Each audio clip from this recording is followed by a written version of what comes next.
never be able to undo what the Gaia Project has done. You're a fool for thinking you could.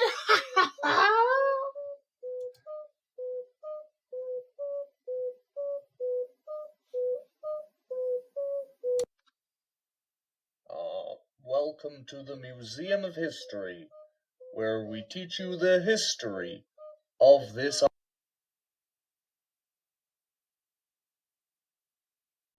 Hello teachers, my name is Haydon Derrick and I've created this game where you swing around an island as this agent to collect red data cubes.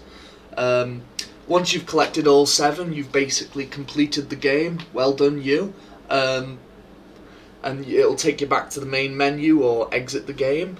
I first came up with the idea of an island in game asset Pipeline, where we were asked to create a world with terraining, water and modelling. So I thought an island with cities on it would be quite interesting. So I drew it up in Paint just to see how it would look. It looked fine. I did it in Photoshop.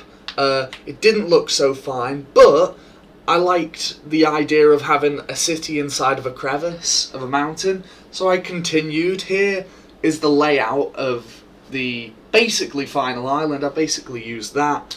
Here's a model that I used, and here's another model in fact, with the cities in it. It's exactly how it's laid out now. I just made these to get like the layout just to make sure it would work. Then I terrained it in Engine, in Unreal, and then you can see it from another angle.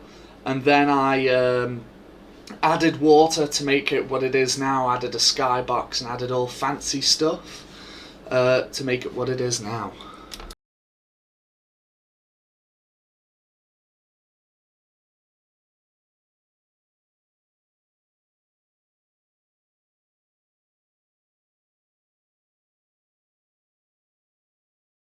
Alright, thank you for joining me in game.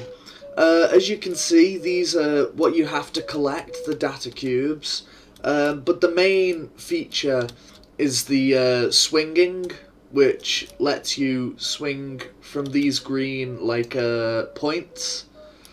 Once you've swung, you can just let go and go on to the next one.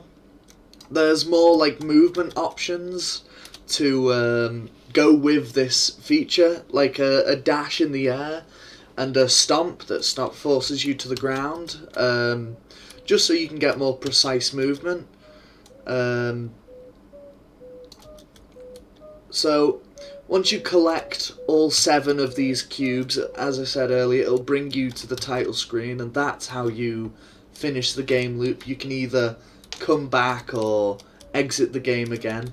These doors open and close, sort of making you have to explore every building and look for what building actually has the golden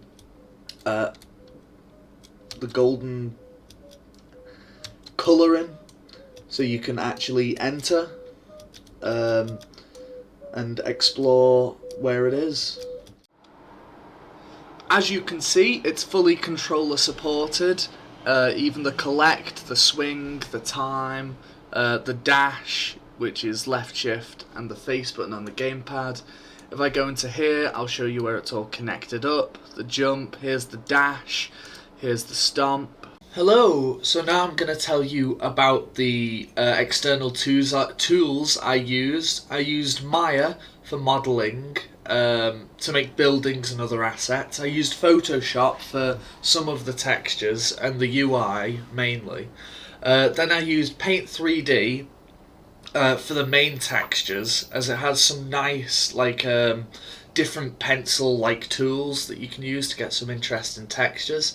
I used Unreal Engine to create the game inside of, Mixamo for the character and the character animations that allow him to run around and look as he does. And I used a voice recorder, voice website that records in the .wav file, which I did voice lines and played some music through.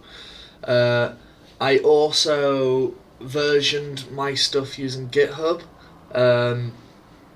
as you can see here, and here are two of the different levels of detail, I guess, for the stuff, the version, and yeah.